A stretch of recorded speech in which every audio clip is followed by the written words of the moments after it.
For our next problem, we'll solve a rational equation.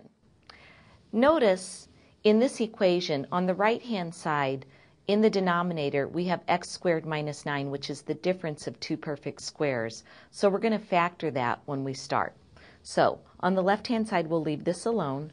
2 over x minus 3 minus 4 over x plus 3 is equal to 8 over the quantity x plus 3 times x minus 3. Now, we want to clear these fractions. So in order to do that, we can multiply both sides of this equation through by what the least common multiple of the denominators would be. And in this case, it would be x plus 3 times x minus 3.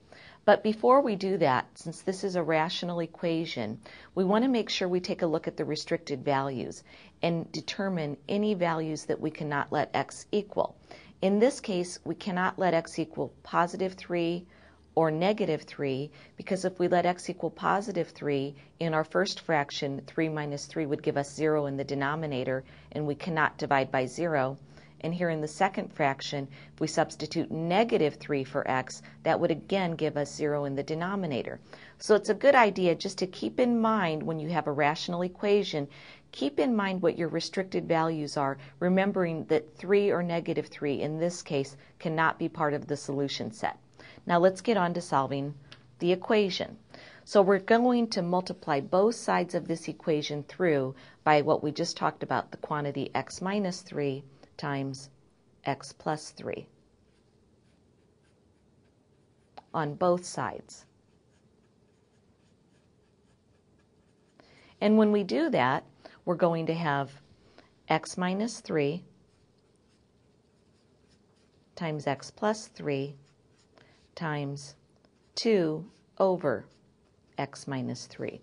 When we distribute that through, we have minus x plus 3 times x minus 3. I actually reversed the order right here, but it makes no difference. Times 4 over x plus 3 equals, on the right-hand side, 8 times the quantity x minus 3, x plus 3 over x plus 3 times x minus 3. Now we're going to see some factors divide out. X minus 3 divided by x minus 3 divides out, and we have x plus 3 times 2. I'm going to write the 2 in front of the x plus 3. Since multiplication is commutative, the order does not matter. So we have 2 times the quantity x plus 3 minus, in our second term, the x plus 3 over x plus 3 will divide out, and we have minus 4 times the quantity x minus 3 equals, on the right-hand side, notice the x minus 3 divides out, and so does the x plus 3, and we're left with just 8. Now we have a linear equation that we can solve. So next we'll distribute. We have 2x plus 6 minus 4x, and then negative 4 times negative 3 is plus 12 equals 8. Let's combine like terms on the left-hand side. 2x minus 4x gives us negative 2x, and 6 plus 12 gives us plus 18. That's equal to 8 on the right-hand side. Next, we'll subtract 18 from both sides of this equation. Negative 2x plus 18 minus 18 is equal to 8 minus 18.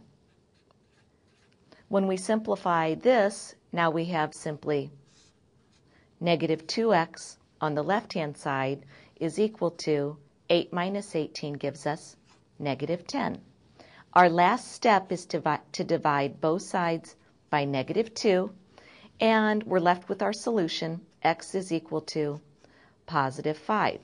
Now notice that this solution, x equals 5, is not part of our restricted values that we talked about in the beginning. So our solution set is x is equal to 5.